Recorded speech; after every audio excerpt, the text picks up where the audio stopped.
From the Clark Ford Studio in Oxford, Mississippi, MBW Digital proudly presents the Oxford Exxon Podcast. I'd say thanks for tuning in, but why am I going to give you a round of applause for something you're supposed to do, to be frank? And now, here are your hosts, Chase Parham. And broadcast school has really paid off. And Neil McCready. I deserve to be on TV.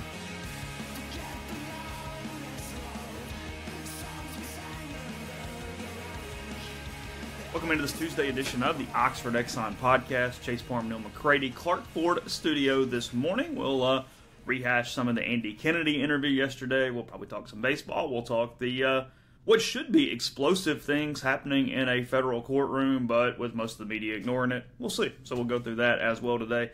And more on the Oxford Exxon Podcast, brought to you every single day by the Oxford Exxon and the Blue Sky there on Highway 6. You know about the lunch specials that are $4.99. You know about the ribs at night. You can call ahead. They'll wrap them up, have them ready to go for you, wet or dry, waiting on you there at the Oxford Exxon. You know, with them, you can get the Speed Pass Plus app. You get the mobile rewards program. Plenty of ways to save money at the pump with the Oxford Exxon. Again, coming to you from the Clark Ford Studio. We are Clark Ford's in Amory, Mississippi. 662-257-1900 is the number. Call the number. Ask for Corey Clark. Tell Corey what new Ford you're looking for. He'll send you a quote within 15 minutes in business hours. We've talked about this before. Basically, here's what we're asking of you.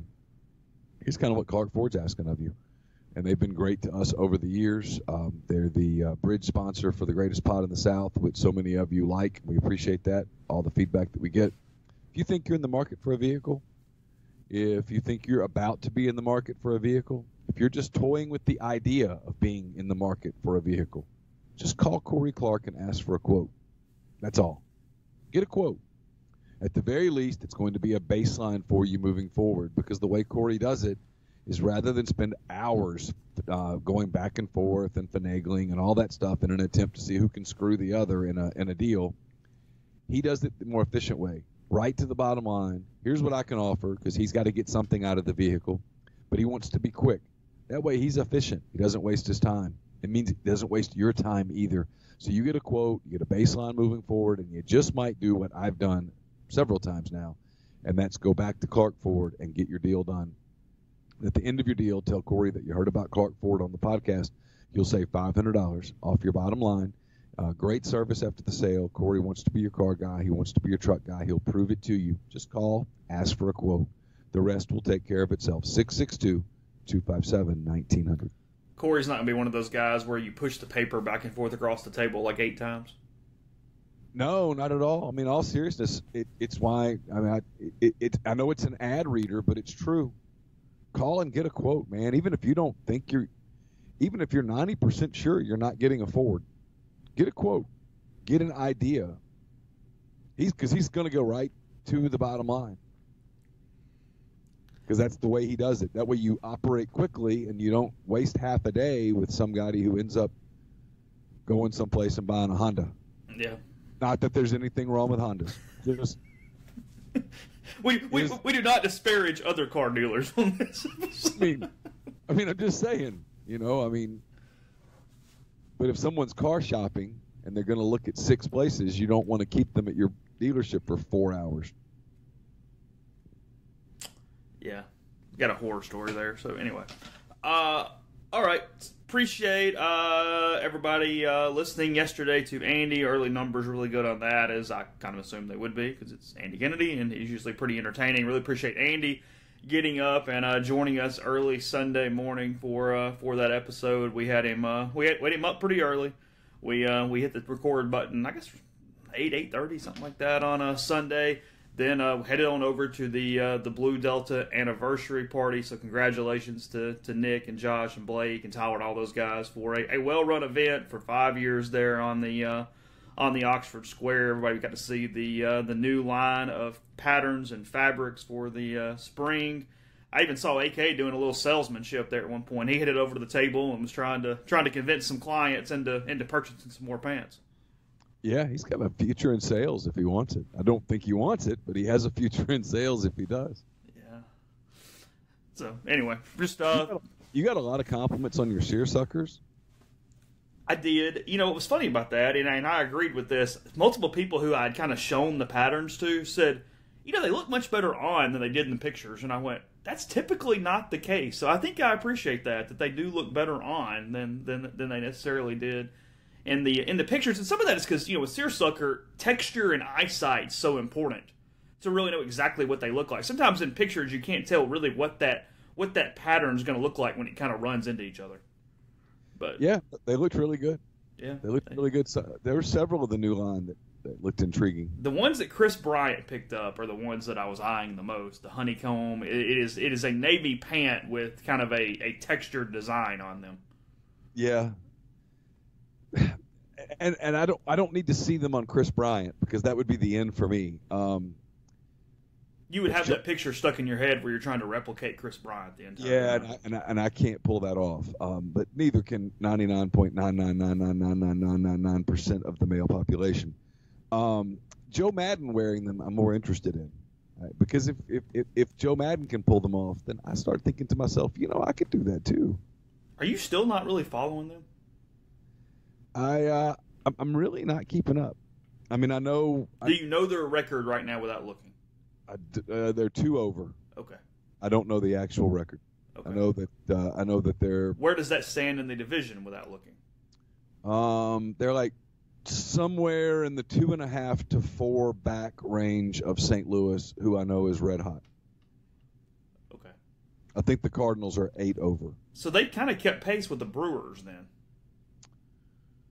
Yeah, I mean, I think they're kind of right there with Milwaukee. I don't know their records. I know the Brewers and the Cubs are both kind of back of the Cardinals, and then I think Pittsburgh has fallen off a little, and I think the Reds have had a very poor April. I really haven't watched a lot, and I don't. A lot of that is because I just don't have the time, and then like I know tonight they're in Seattle, and that game will start well after I'm asleep. I go to bed earlier. Do you think you'll pick this up in July or August? Oh, I mean, realistically, if they're in the race. Pennant races and whatnot. I mean, I probably will, but, I've been getting up at 5 in the morning to go work out and stuff, and so it's, man, I'm worn out by 9. Just spent. I think you're going to get locked back in, though. Maybe so. We'll see. We'll just kind of see what life brings, I got a lot going on right now. My plate is really full. Well, the more important question, what are you doing about your deodorant every morning? It's a great question because I'm not doing that. I could not begin to tell you who's the pitcher tonight. No clue. And so I'm just kind of putting it on like a normal person. Which is how many? I don't know, like 20? 20? Well, I'm so used to putting on like a ton because of the whole Hold on a second. Your normal is 20 swipes per arm? Yeah. It's probably so. I mean, I'm not really counting, but I'm guessing. How is that not uncomfortable? Because I've been doing it for years. Because it's like a mess. I don't know. I've never really inspected my underarms. I mean, it's fewer than it would be where you're actually doing pitchers because Cole Hamels is pitching tonight. Yeah. Is it Hamels? Yeah. What number is he? He's like 35? 30-something. Yeah. This would be a lot. Imagine what it was like when Sean Estes was pitching in the pennant. Number 55. Okay, what if you switch to a spray? You think you would use less? Because obviously you're not going to sit there and burn your arm with aerosol for a minute. That spray's too sticky. Says the guy who puts 20 swipes per arm on his underarm. But I use the antiperspirant. I use really a dry deodorant. Okay. How many swipes do you do? I don't know. I mean, 3, 4? Oh, that's all? I mean, I guess, yeah. I mean, wow, yeah. I don't think I smell. I think I would feel unprotected. Really? At that level. Yeah, I'm so used to, I mean, come on. You need to do like basketball players or something. At least you'll get some lower numbers occasionally.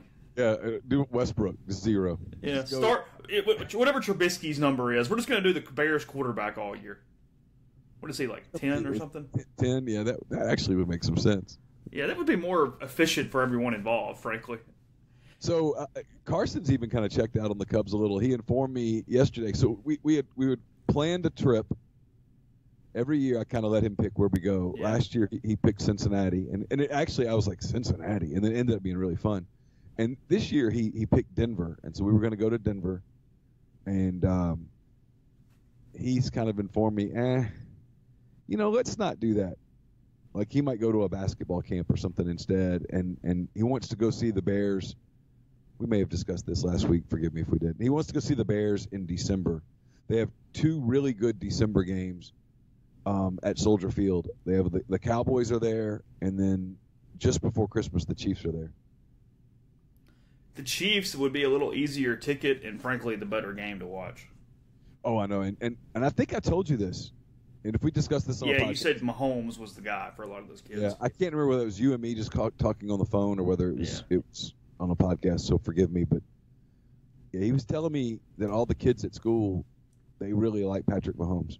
Yeah, I have not even examined. I know the Saints' schedule is very difficult, but I have not looked at it at all for trips or anything along those lines. I'm still pretty raw at the moment. They go to Chicago in October. Yeah, no thanks. I'm good. October is actually typically the best time to be in Chicago. I mean, Ole Miss off week is always the one I check, but I don't know. It's going to take a little bit. I said that last year, and this one's even worse. It's going to be a minute. Yeah, it's hard to invest emotionally after something like that. It just is. It's. Why do you think?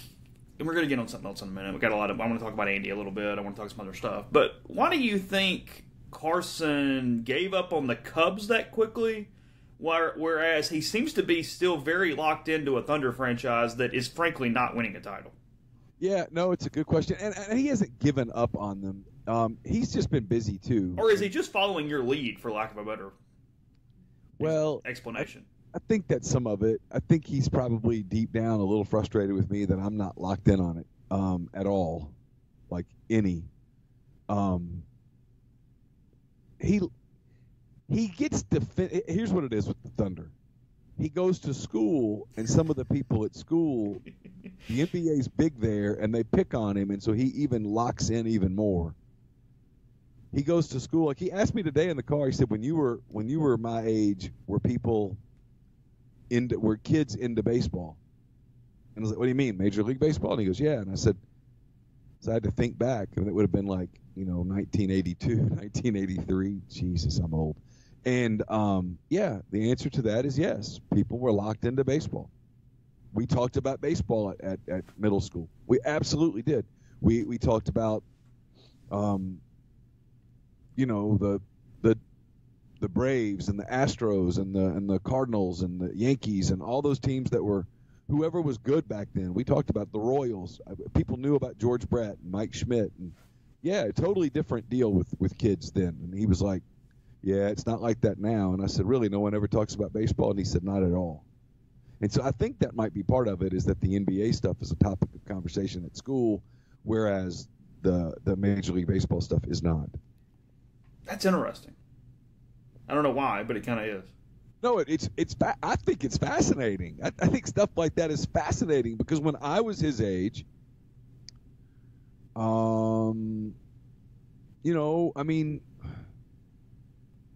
that's like Magic and Bird were still young in their careers. It was the beginning of the Celtic-Laker rivalry that was a white-black dynamic, if we're all honest. But we were still really into baseball. I mean, I can remember,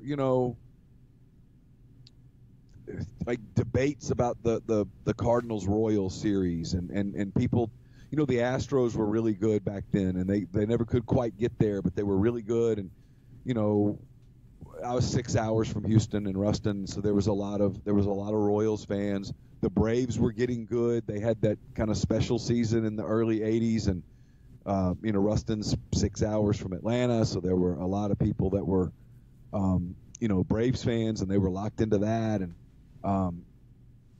people knew who baseball people were. I mean, you had baseball cards, and baseball was big, and you talked about baseball at school, and it's not like that now, I don't think. I mean, he says they don't talk about it at all. The Saints are home on both of Ole Miss's off weeks. Who do they play? they are home against the Cardinals in a 1 o'clock game or a noon game. Okay. In October, and then in November they are home against the Panthers. So those are the 2 off weeks. Yeah, I think both of those off weeks, the way we've already looked at them, I think those will be weekends that we go to Fayetteville. Okay, that would make sense. Yeah. Yeah. Do they play games those days? I can't remember. It seems like one of the games they're on the road, and then it seems like one of the games. Because, I mean, you're obviously not worried about that, but I'm just curious from a people, traffic, that kind of yeah. deal. One of the games they're on the road, and I think one of those weekends they're home against somebody. I can't remember. I've looked at it, but it's already sort of escaped my mind. You got what? When is she actually going? August? So, I mean, you got a couple months here, or is she doing some summer school, or what? No, she's not doing summer school. She graduates high school, I guess, the Friday before Memorial Day. 3 weeks from Friday. Yeah. And then on Father's Day, she and I are driving up to Fayetteville because she has orientation that Monday. That'll be a weird drive for you. Yeah, I think so. And then, I had a friend tell me, man, we're all over the place, but it's fun. I had a friend tell me last year about this time, we were having a conversation about, getting older and your kids growing up and all that stuff. And she said, their senior year, they just sort of prepare you for it subconsciously. And I was like, how so? And so you still see them. And it's true. Campbell has 2 jobs, and she was in the school play just recently. And now there's all these senior parties, and there's stuff every day. Like today was skip day. At Oxford High School, the seniors all skip a day. And today's skip day. And so last night she spent the night at a friend's house. And we don't really see her that much, to a point where, and don't get me wrong, I know there are going to be waterworks in the car the day that I leave Fayetteville after I drop her off. I'm not stupid. I know that's coming. I'm emotionally prepared for it. But I don't think the day in, day out, hey, she's not here, is going to be quite as traumatic as I thought maybe it would be, because we're used to her not being here. Yeah, you're not dealing with months as a senior in high school of, hey, we sit down at the table for dinner every night at 6:15. Yeah, I mean, we never do that. Our schedules don't allow it. I mean, I'm always kind of in awe of the family that sits down for dinner on a nightly basis. I don't know how the hell they do that. Like last night, Caroline had dance until 8. She got home at 8:15. Carson had soccer until about 7:10. I'd got him. He and I pulled into the driveway about 7:20 something. Campbell spent the night out. I grilled Laura a pork chop on the gas grill, and I heated up some old spaghetti sauce. I mean, we all ate different things and at different times, and it was just that's normal for us. Our schedules are that way. The family unit sitting down as a family to eat dinner thing, I get it when your kids are little and they don't have stuff and you have a routine, but man, when your kids get to be my kids' ages, it's just not something that happens except on like holidays. Yeah, having to shepherd around, even as she gets older, only one child, I don't know that I appreciate just how busy the 3-4 kid dynamic is when they've got all the things going on. I'm probably never going to have the complete empathy for just what that looks like on a weekly basis. And it's easier now because 2 of them are driving. Well, yeah, of course. You're not shuttling. It's not easier on my pocketbook. But you're through the crazy part of shuttling.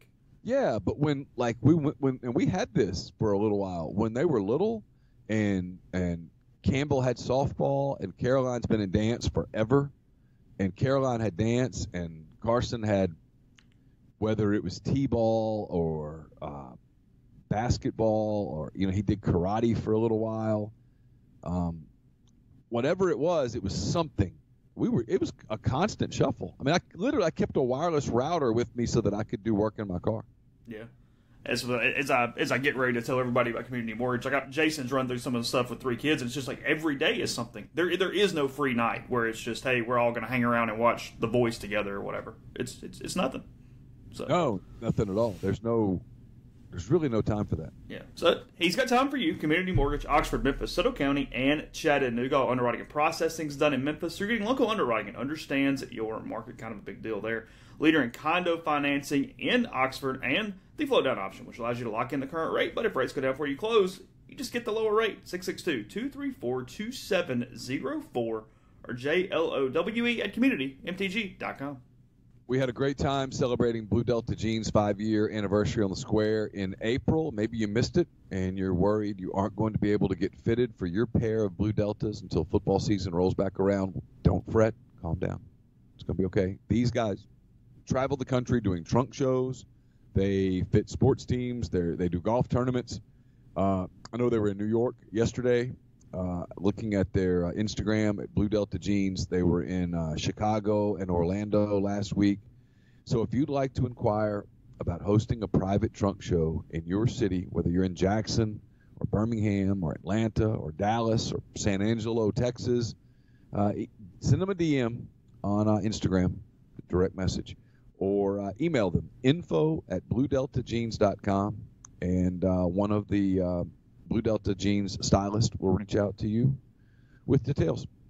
The podcast is also brought to you by Oxford University Bank, OUB, locally owned and operated right here in Oxford. When you deposit money at OUB, that money and the vast majority of the bank's profits go right back into the Oxford community. OUB gives you the comfort of home, all the benefits the big mega banks provide, all the technology and products you can want, all with the personal touch. And when you call OUB, you speak directly with the live person, all without having to press 10 buttons, without a 5-minute wait. OUB offers its customers the absolute best cash checking accounts called Kasasa, and with Kasasa, OUB will pay customers 2.5% interest on their balances up to $50,000, and they'll refund ATM fees nationwide. OUB also offers online bill pay and mobile check deposit using its online app. To learn more about OUB, check out liveoxfordbankoxford.com or call 662-234-6668. OUB is FDIC insured. The podcast also brought to you by Grenada Nissan. If you're in the market for a Nissan vehicle, Grenada Nissan's the place to go. They've got a complete selection of new and previously owned Nissan vehicles. Go in, test drive one today. Tell Gene and Sandy that you heard about Grenada Nissan on the podcast at rebelgrove.com. You'll get Rebel savings on top of the already great deals at Grenada Nissan. It's GrenadaNissanUSA.com. And we're brought to you by Harry Alexander. Harry is an Oxford-based RE/MAX Legacy Realty agent. He's a big part of Savannah Square. It's a new 9-acre development, 0.7 of a mile from the Oxford downtown square. Savannah Square is conveniently located just east of North Lamar, so it's a short stroll from the Midtown Shopping Center and all of the great restaurants that are inside it. It's close to Volta, Handy Andy, the Oxford Canteen. Savannah Square will initially consist of 32 standalone detached structures ranging in size from 1,100 square feet roughly to 2,400 square feet roughly. The model home is available for your inspection. It's at 215 William Street. I've seen it. These homes have wonderful layouts, impeccable finishes. You can inspect them at the William Street model. All you have to do is get in touch with Harry, give him a call, give him a text at 662-801-5621. Check them out while they're still available at SavannahSquareOxford.com. Podcast is brought to you by Scripted Jewelry. ScriptedJewelry.com is the website. You can still take care of Mother's Day. They can do rush orders as late as May 2nd. So go to the website, see the Mother's Day options there, see what was recently purchased, and the new arrivals, and pick out something to perfectly personalize for the mother in your life and save some money in the process. Rebels 10, REBELS 10 to take advantage of ScriptedJewelry.com. So this next segment, we'll run into everything a little together probably here. Again, Andy with some great stuff, some really honest stuff about basketball recruiting, about just kind of the way the game is played, if you will, and that dovetails on to what happened yesterday in court video showing Book Richardson, the Arizona assistant coach, laying it all out there, talking about money out of his own pocket to pay recruits, talking about six-figure payments to, or at least the attempt of six-figure payments for Naj Reid, who ended up at LSU. Gave a very interesting quote about Mississippi State about how all bets are off if you were recruiting against the Bulldogs. I'm sure I'm sure that just meant that they work really hard and that they form these early relationships that are fairly hard to break once the process gets deep into it. Oh, that's interesting. I assumed that what he must have meant was they're so clean that you can't even make a bet involving them. Because really, you're out of it if you insult them to think that money could be involved. So that's why you got to be careful. Oh. You know what I mean? You offend them. Oh. Pure as the driven snow. Listen, this is a program that when Ole Miss was out there just throwing cash around and throwing kids onto coaches' sofas and giving them loaner cars, Mississippi State, listen, they did the right thing. They stood up and said, whoa, hold up. This is integrity on the line here. This must stop. And then what they did was they simply recruited kids who had lifelong relationships with junior college coaches who happened to funnel kids to me. I mean, damn it. I keep getting it all messed up. They only. I mean, really, what is Booker Richardson doing any different than what one specific Colin coach might have done? Well, look. Or just relationships and helping out kids, right? Yeah, but Richardson's relationship with these kids began as basketball prospects. Oh, okay. The coach at Colin, the hypothetical coach at Colin, he changed Leo Lewis's diapers, man. He's known him forever. Wait, that's not true. They're tight. Their families spent Christmases together. I mean, and it makes sense, really. I mean, like it's graduation time. My nephew is graduating in Katy, Texas, a couple of days after Campbell graduates. I've known him since he was a baby, and I mean, we're going to give him $15,000 as a graduation gift because that's what people do.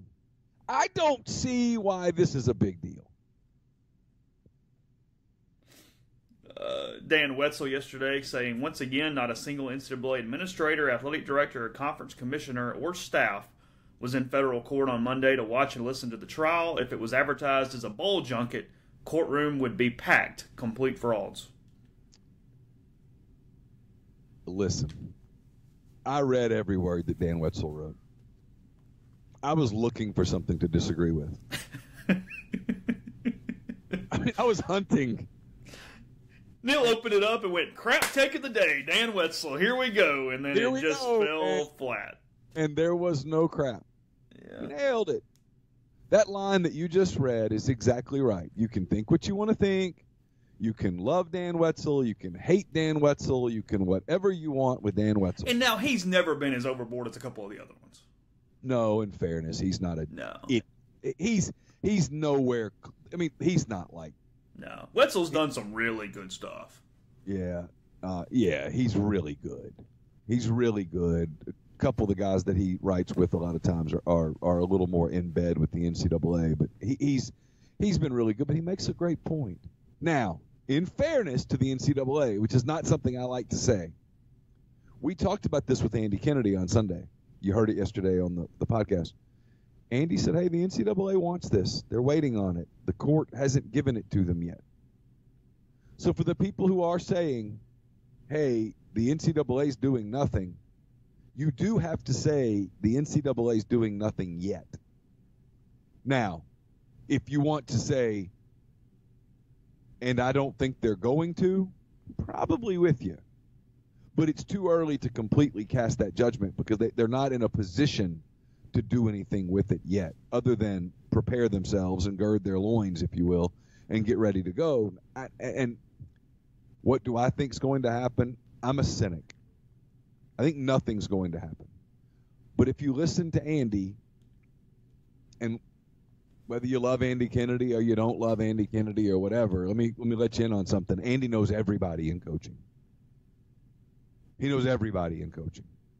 And coaches, I can't tell you how coaches gossip. Middle school girls have nothing on college coaches.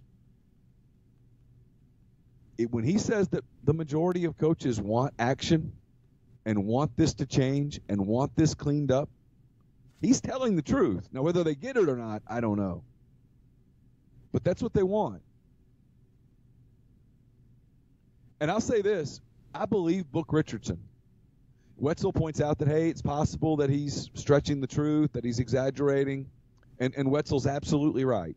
It's certainly possible that he's stretching the truth, that he's exaggerating. He's telling the truth, though. The truth is in there. Maybe it wasn't 15, maybe it was 10. Maybe it wasn't 10, it was 8. Dude's giving his own money to recruits to get recruits. I believe him. How does this change things with Will Wade, if at all?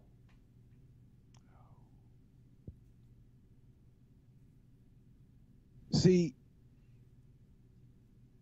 I'm on record here, and I'm not hypocritical. I'm just sort of jumping around, and so forgive me. It's because it's a developing story, and my opinion is developing.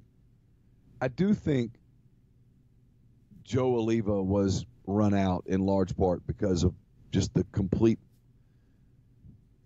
way he handled it was so wishy-washy. I think Scott Woodward's going to come in there, and I thought that the commissioner's statement when he said this is a chapter in the story was telling. And I've talked to people who tell me, people who know, hey, Greg Sankey swings a bigger stick than you think he does. And Greg Sankey is not going to sit back and watch this league get torn up and turn back into what it was back in the day. And yeah, everybody cheats, but guys, it's kind of under control right now. If Will Wade survives and just starts buying players again, it's the wild, wild west. And maybe that's where we're headed. I don't know. I still think Will Wade's coached his last game at LSU. Yeah, there's two schools of thought. There's, hey, LSU is trying everything to keep their coach that they believe can basically cheat effectively once this thing stops. Or the school of thought that goes, hey, they're probably going to fire him. They're just simply waiting on enough evidence to not have to pay that stupid buyout. Well, yeah. Those are it's one or the other. Because he's agreed if he gets fired for cause that he won't sue. Yeah. On a more local front, what in the world is Kadeem Saad doing or thinking at this point? It's a great question. I keep getting asked, and people almost get angry in the way that they ask. Some of the emails and such that I get. Listen, I can't make the kid talk. He's not talking. LSU's trying to fly his father in from the Senegal. Is it the Senegal or just Senegal? I think it's just Senegal. I'm sorry. Yeah, I think so. Flying him in from Senegal for a visit. I don't know where that stands. He visited Ole Miss. I'm told from sources close to Ole Miss that it went really well, that they feel really good about it. But they can't make him sign. That's not how this is done. I think he's crazy if he goes to LSU. I mean, he's much better off going to Ole Miss or Pittsburgh or, hell, East Carolina. I mean, you run the real risk of going to LSU, and that's a inferno by the time March rolls around. So I don't know what he's going to do. I still think Ole Miss people seem to be fairly optimistic, but everybody's really quiet right now. All jokes aside, we obviously had a little fun. We usually do at their expense. State is all wrapped up in this Ole Miss thing. A lot of evidence. They get the technicality of the prior relationship. Now Richardson gives this. There's already been a lot of speculation and rumor out there about Howland and assistants and some of that. Yeah. Is there a bit of a get-out-of-jail-free card here? Is it just the dumbest luck in the world? How do you kind of characterize that no matter what comes out, there's not even an investigation? Even frankly, going back to the Cam Newton stuff. Yeah, I don't know. Because it's not a program with a big stick nationally. No, not at all. So how, I mean, and in some ways, that's kind of the answer, is they like the big sticks. But and Ole Miss, when they got him, was swinging a really big stick. Yeah, no doubt. I mean, Ole Miss had been to back-to-back Access Bowls and all this stuff. I mean, they were a perennial program at that point. Yeah. It looked like a new power program in the SEC. But still, point being, how has State sort of sidestepped all this?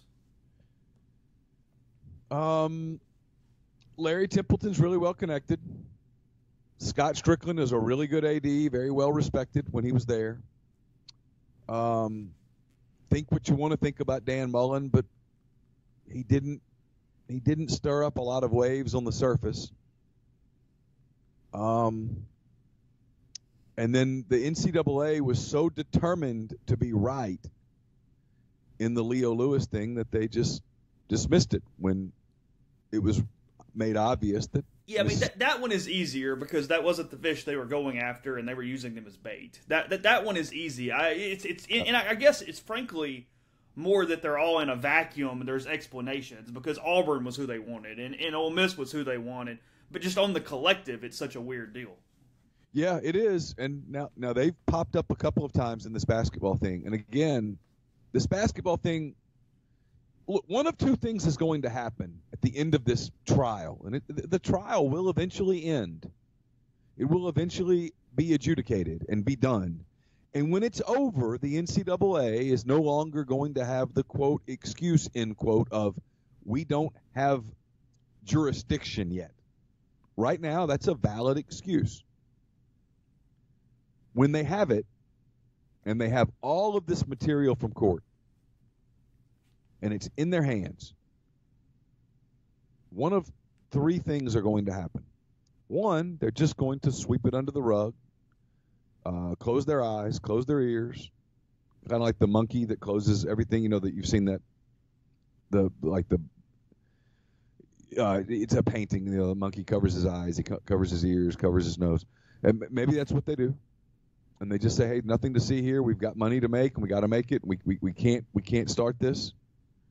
Or they come in and they do some selective.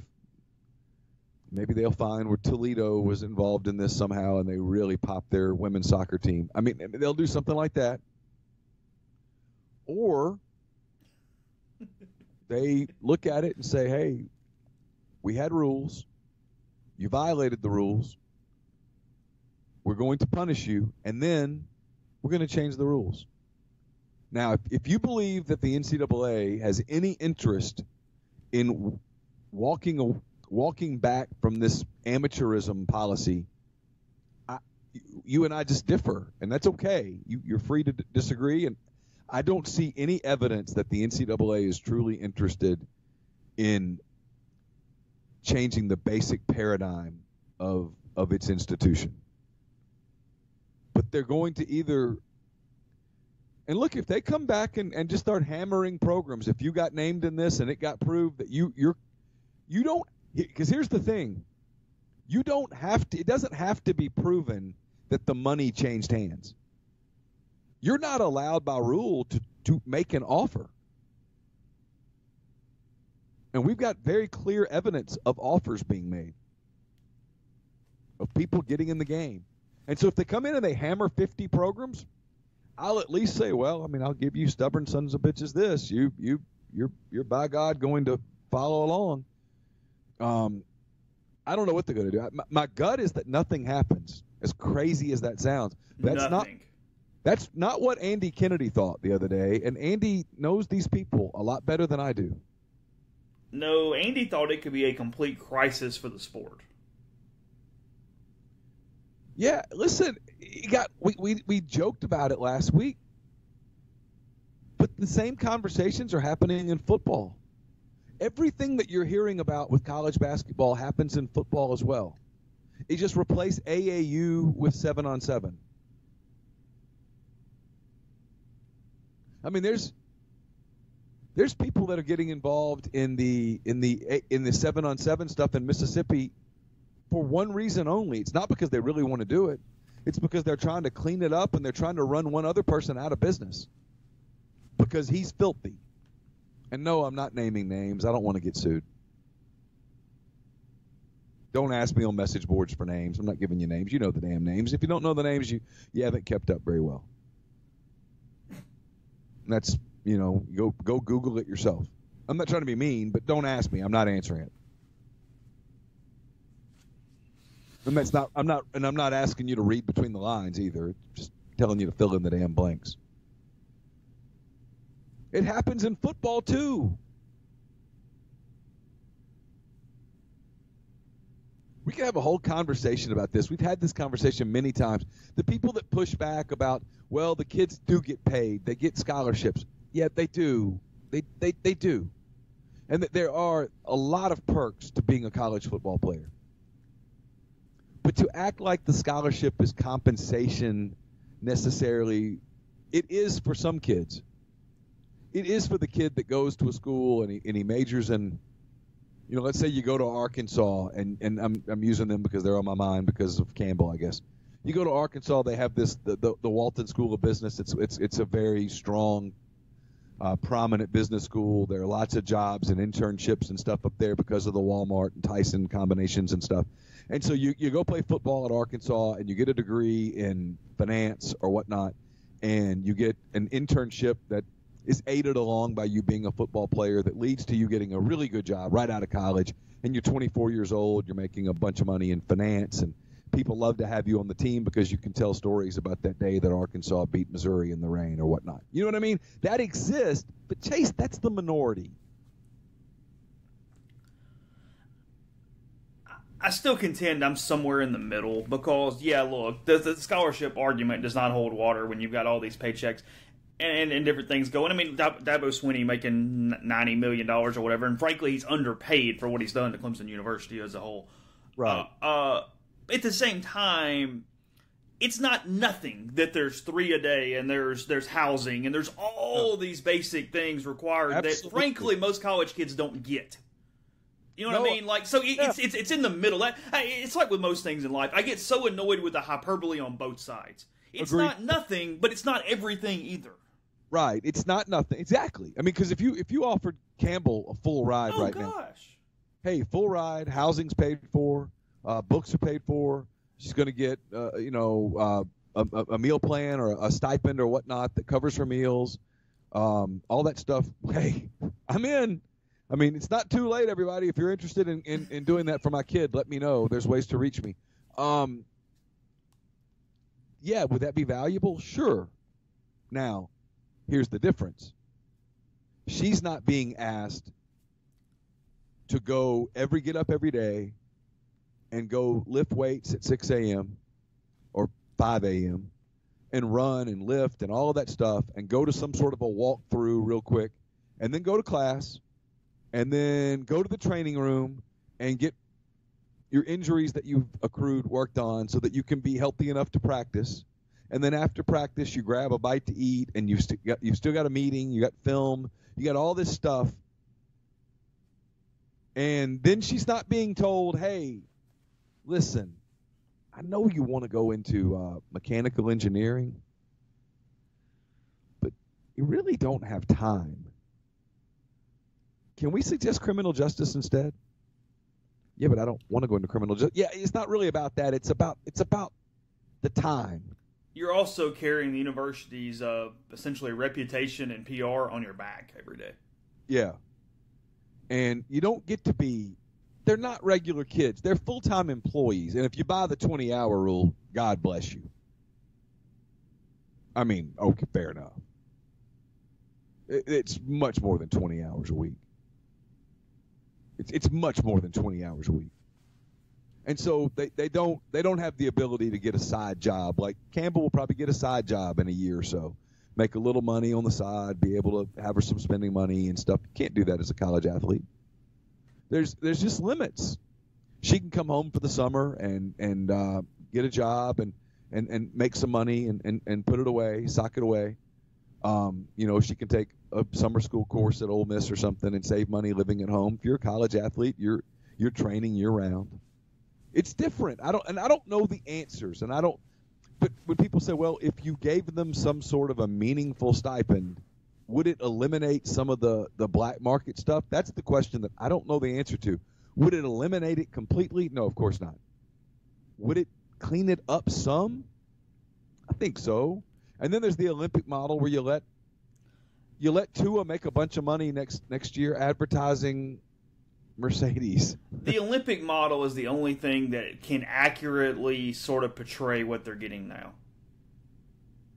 But it's got to be completely above board, and with anything, nothing's completely above board. There is a black market.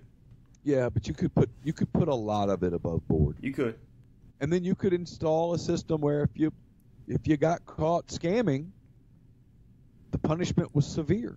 And we have this argument all the time, but, I mean, it would not be just the main sports. I mean, I promise that somebody would give Caitlin Becker an endorsement in town. I promise that after last week, Macy Samoski could get an endorsement from someone. Yeah, and it might not be much. But it's something. Something. It's market. It's life. Yeah. It's life. Is Matt Corral going to be more attractive to a advertiser than Eli Johnson? I'm not picking on Eli because he's a center. Is Matt going to be more attractive? Yeah, sure. Sure.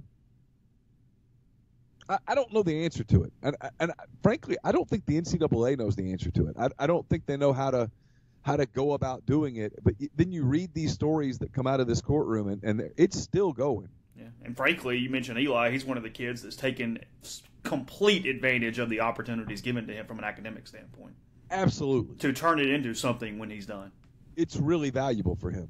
Yeah. And it's valuable for a lot of people. It's valuable for Macy Samowski. Yeah.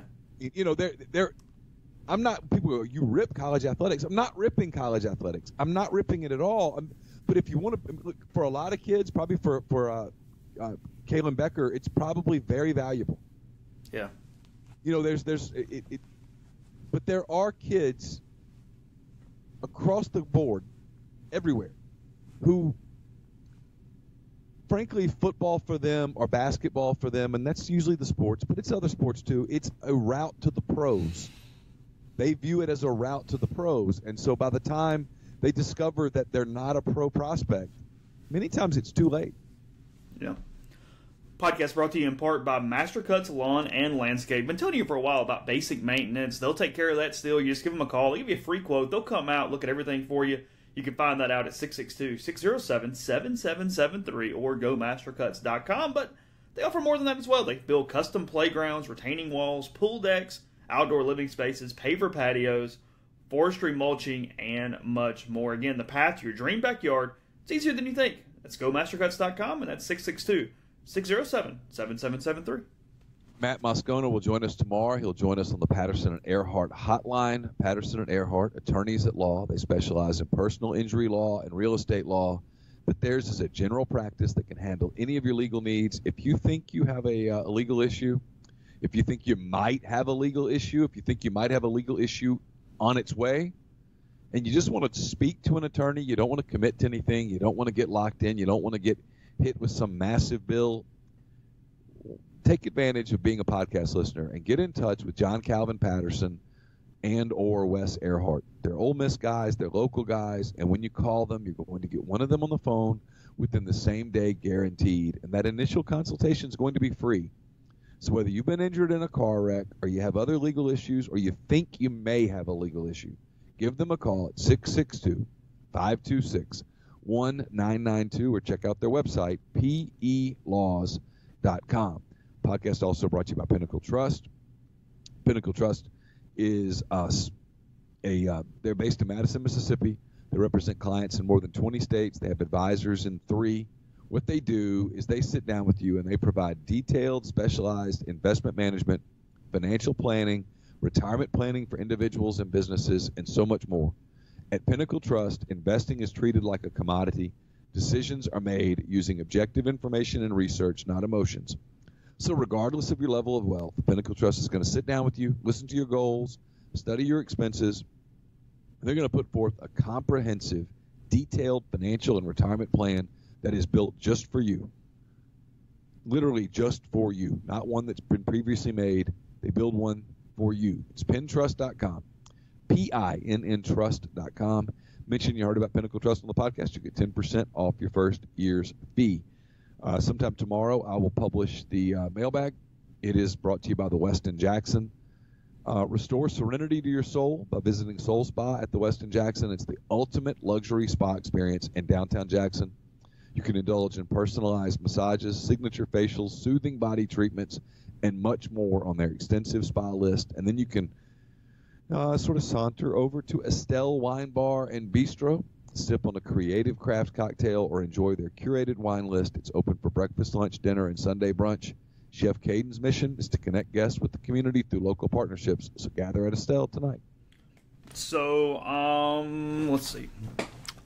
Baseball is at Southern Miss on Wednesday night, and then obviously LSU Friday, Saturday, and Sunday for that. I may have screwed that up. I may have had that midweek as a Tuesday yesterday on the message board. I mean, on the podcast. So, because frankly, I wasn't really thinking. But anyway, Mississippi State ends up sweeping Georgia over the weekend. So I believe they have locked back tight to Arkansas in the conference standings, which I'm pulling up now just to make sure I don't make a mistake. And so Arkansas actually still has a 2-game lead in the SEC. They swept the Bulldogs. They lost 2 out of 3 to the Rebels, and that kind of gives you an idea of where things are from a tiebreaker standpoint. Mississippi State at 13-8, Ole Miss at 13-8, and LSU at 13-8 as well. A&M after getting swept in Oxford is 11-9-1.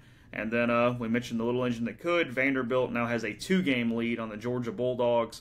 At the top of the SEC East, Arkansas and Vanderbilt both tied there. It was a huge week for Ole Miss from an RPI standpoint. I wrote about it yesterday. It's amazing, really, that those two programs, Arkansas and Vanderbilt, they get there every year. It's incredible how it happens. Dave Van Horn, Tim Corbin. Just two guys that just know how to sort of rally the troops. And it's almost like, and I know, I'm not saying it is. It's almost like they're able to build deeper rosters. It's amazing. You don't think it's the same thing as Alabama football? Oh no, it's not. It's not the process. Okay. No. It's hard work. It's roll up your sleeves. It's evaluate. It's their ability to perpetually build deeper rosters through just blood, sweat, and tears. If the other programs would just work as hard. You know, they're 10-10 in the league. They benefit a little from playing for the East, and he's not going to win it. And frankly, I probably wouldn't vote for him. But if they finish somewhere around 15, 16 wins, the guy at Missouri ought to get a Coach of the Year look. Because that program has no resources. No, it really they don't care at all. Well, they've made the financial decision is we can't play this game. We can't do this. So don't. And I sort of respect it. Hey, this doesn't work. We're not going to do it. Do the best you can. Find a sponsor for your uniform if you can. That'd be great. And then they're never an embarrassment. They're okay. No, he's done a really good job. They find pitching out of that area. They really, really do a good job in Missouri with pitching. Yeah. And it keeps them in it. They're 10-1 in the SEC as of right now. What'd you say Arkansas is 15-6? They're 15-6. Wow. What is Tennessee? Tennessee is 9-12, but they still have that number 9 RPI nationally. They are an odd test case as the time gets here. Yeah. Really and truly, they might be fascinating. They've got to get to 14-16 to have a chance. They just do. 13-17, yeah. I mean, even if let's say, hold on a second. Yeah. Let's say their RPI finishes at 13. North Carolina a few years ago, if I have this right, somebody can correct me, got left out of the whole tournament with a 17 RPI because they were 13-17 in the ACC. Fair enough. Yeah. Kentucky may have had one of those deals too, but I know North Carolina did. So, it's doable. I knew you would know, so I was curious. Yeah, Carolina's been left out. It's whatever. And for Ole Miss, story I wrote yesterday was kind of bringing their postseason, everything together. What do they need to do? And it's at least 5-4 in the last 9. Now, where there's some differing of opinions, and I'm not really basing mine off opinion. I'm kind of basing it off facts and what's happened. I think 5-4 is the bare minimum, and frankly, I think it might take more than that. I think it's possible Ole Miss has to get to 19 wins to host for sure, just because of the way RPI works. Yeah, I think they've got to go 6-3 the rest of the way. Because here's the reason.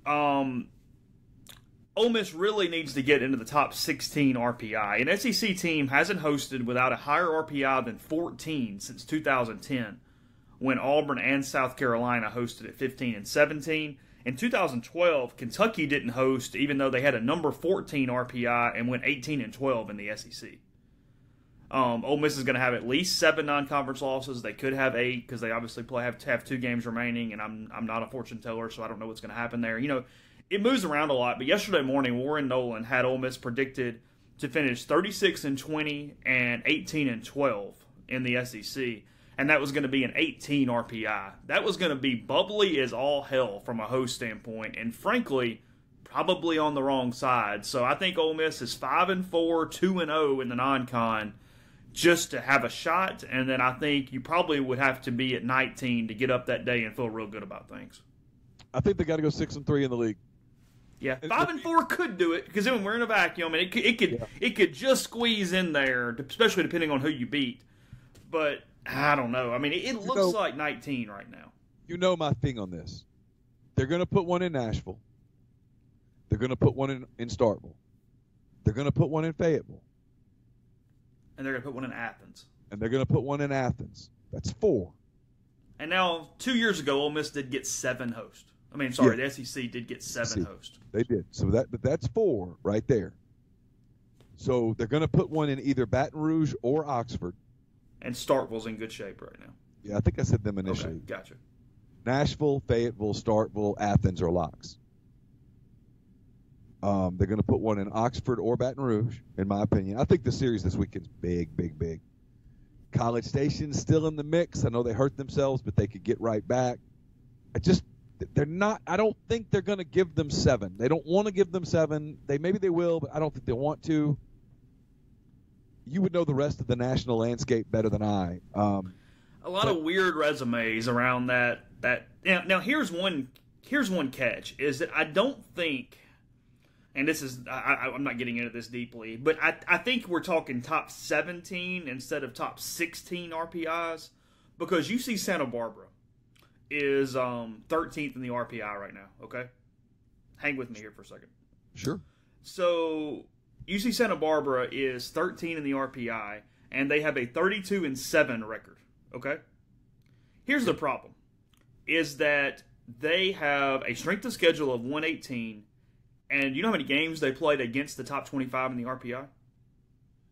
I would guess not many. 0. And they only have 3 games against the top 50. They also have 4 losses to teams outside the top 100 in the RPI. They also have nowhere to play. They don't have lights on their field, which is a mandate from the NCAA. They went to Lake Elsinore a couple years ago when they hosted. They can't do that this year because of scheduling. And that was like 180 miles from the campus or something.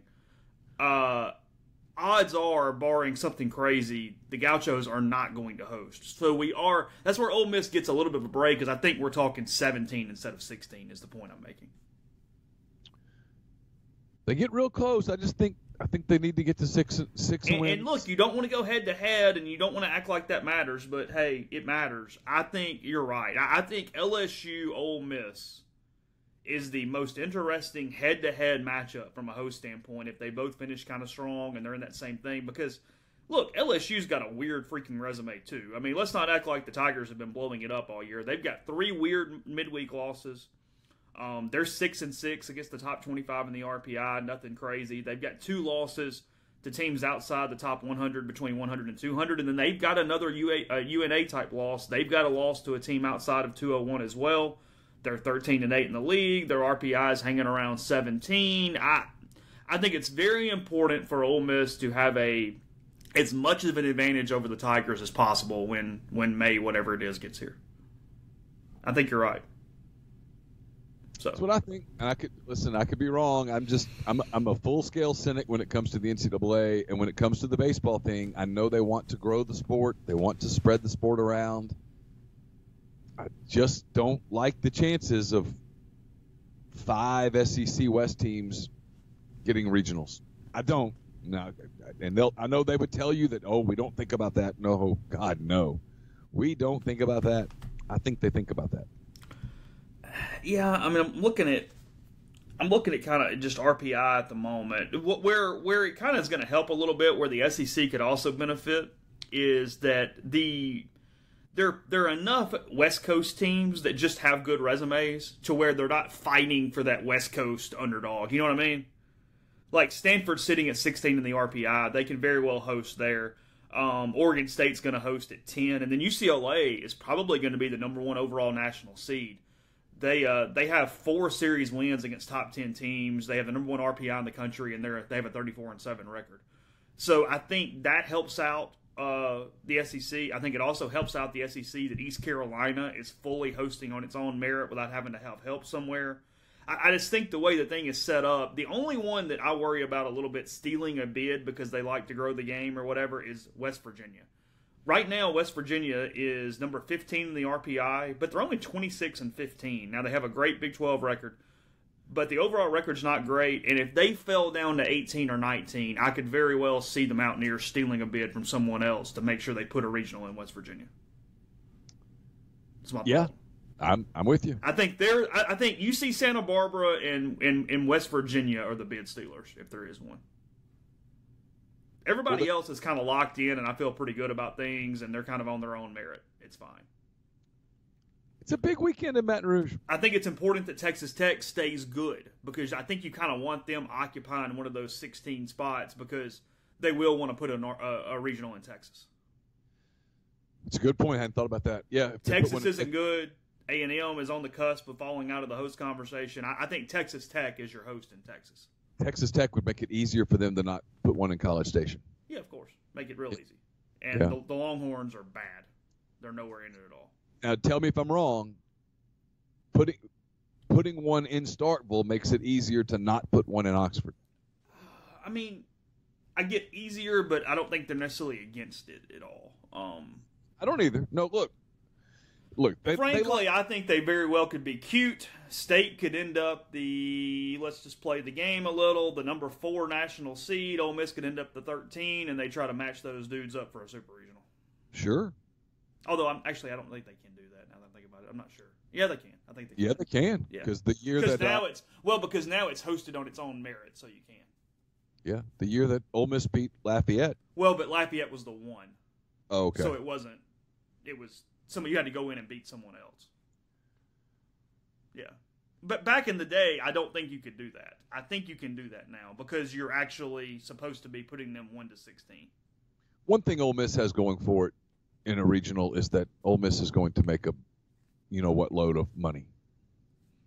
Yeah, I mean, we've had this conversation 1,000 times. If I'm in the NCAA and the merits are there, I'm putting one in Baton Rouge, Fayetteville, Arkansas, Ole Miss, and State every freaking time.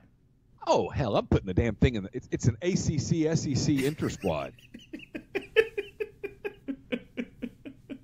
I mean, pardon my language. I mean, if we're going to do this, the capitalist way, of course I'm putting one in Oxford. I'm putting one in Baton Rouge. I'm putting one in Fayetteville. I'm putting one in Clemson. Figuring out a way to put one in Columbia.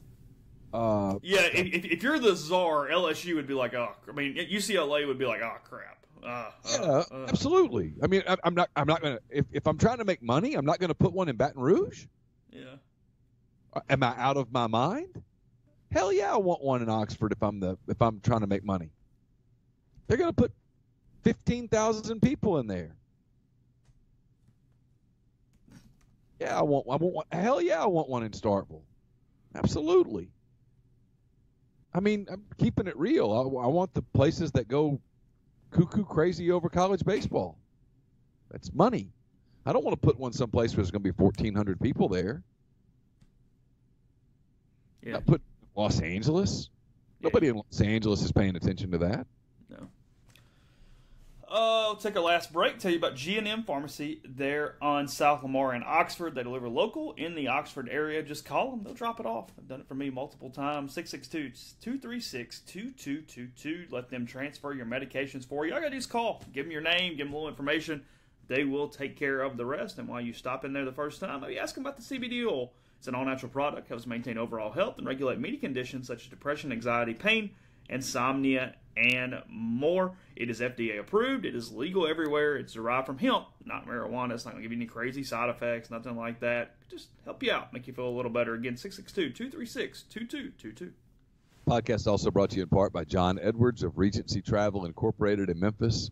If you've been thinking about the golf trip with the guys you'll never forget, maybe that anniversary trip she'll never forget, whether you've dreamed of playing St. Andrews or sitting at a cafe in Paris, you need to talk to John before you try to do it yourself. He's part of Virtuoso. It's a worldwide network of travel partners that allows John to supply his clients with added values and unique benefits that are simply not available to other travelers. John traveled the globe for 37 years before getting into the travel business. He knows the extra attention needed to make a special trip one that creates a lifetime of unique memories. So whether you're thinking about going with the boys to Pebble Beach or taking her to Napa for the vacation of her dreams, call John, give him some parameters and a budget, let him give you some options, and know this, you don't have to live in or near Memphis to take advantage of his services. 901-494-3387, or send him an email at jedwards@regencytravel.net. First-time clients can save $50 off their first booked trip just by telling John you heard about Regency Travel on the podcast. And if you follow along today, somewhere somebody is going to do some, probably in Baton Rouge, some nothing to see here take about what's happening in a federal trial. That's your crap take of the day. It's coming. Just follow it. It's brought to you by Scoopers Pet Waste Removal, LLC. Everyone loves their pets, but no one loves stepping in their pet's stuff, if you will. And tracking that stuff back into your house is a nightmare. Scoopers will go into your backyard, apartment complex, or condominium and pick up what no one really wants to pick up. For $10 a cleaning, Scoopers will clean up your yard, and they'll do it on your schedule, whether that's weekly, bi-weekly, or a one-time service. No contracts are required. You can cancel at any time. If you have multiple dogs, it's just $2 for each additional dog. So if you own a home, a condo, or an apartment complex in Oxford and you'd like to deal with a lot less crap, call Scoopers at 662-506-2754 or simply send them an email at scoopers.oxfordpetwaste@gmail.com to get your cleanings scheduled today. Scoopers Pet Waste Removal, they're number one in your pet's number two business. So I found a funny little thread here, Chase. Okay. This is, I don't know where I found it. It's on ruinmyweek.com, which is actually kind of funny. This guy puts out a tweet. This is from January of 2019, but I just saw it today, and I've never seen it before. If it's been viral and everyone else has seen it, forgive me. He says, so my stepson has a girl upstairs in his room that stayed the night, and my wife doesn't know yet. I'm curious on how he plans to smuggle her out now that the whole family is awake. And then he says, ... and now we wait. And he says, have you seen this before? No. He says, next update's like 30 minutes later. He goes, people asking for updates. She's still here. The wife has gone into full Saturday house cleaning mode. Still hasn't noticed the cute white shoes by the door. This could be his chance while she's distracted. And then he keeps going. He posts a photo of the shoes, and he says, no one in this house would have all white shoes. And then he says, a note on the shoe thing. There is a side door attached to the kitchen, literally right at the bottom of the stairs. But those damn shoes are on the opposite side of the house. And then he starts live tweeting his wife's cleaning, pointing out where she is and where there's opportunity for the boy and the girl to get out of the house undetected. He says, I see all of y'all's comments about help the kid out. He's an 18-year-old grown-ass man. We live and die by our choices. He goes, and the wife is done in the bathroom and has moved on to the kitchen. The kitchen is at the bottom of the stairs. Oof. And then he puts up a poll, says, no, someone else puts up a poll that says, so who are we rooting for, Young Love or Mama Bear? And then he says, I think they may be waiting it out. The wife usually lays down and reads after lunch, especially after cleaning her butt off all morning. Could he be waiting for that? Can she hold her pee another hour or so? I have no idea what they're thinking up there. And then he says, I'm afraid this thread isn't going to live up to the hype, like a Ben Affleck Miramax movie. I'm waiting just like the rest of you. And then he comes back and goes, oh my God, oh my God, oh my God. She came down to use the bathroom. It's one of his closest friends. See, Mom might believe it's just a friendly sleepover. She was lucky enough to sleep through what was happening above our heads at 4 a.m. Oh, God. Yeah. And then he says, I don't even know if the wife saw her come downstairs to use the bathroom. She said nothing, and it's not like I can ask yet. And he goes, oh, my God, this kid, nonchalant as, he casually strolls downstairs and grabbed those shoes and went back upstairs, side-eyeing me the whole way past. I shot him a little wink. They got to hit that side door, bet. And then he says, well, that's a wrap, folks. Mama just went up to the bedroom to lay down and read for a bit. He's got a good 2 to 3 hour window. Looks like Young Love finds a way for now. Wow. Then he says, and closure. Sure enough, hit the side door and they gone. I don't know about you, but I need a drink after all that suspense. Thanks for following along. That was amazing. That's funny. That's great. Little note here from this is from the Missouri side. Our friend Mr. Gabe. They did a little prospect to pros thing, analyzing how top prospects did in the draft 3-4 years later. Might want to take advantage of whatever college you can get. Missouri has had 26 4- or 5-star signees in the last decade. Only 6 of those were NFL draft picks. Wow. 6 of 26 4- and 5-star prospects. Yeah.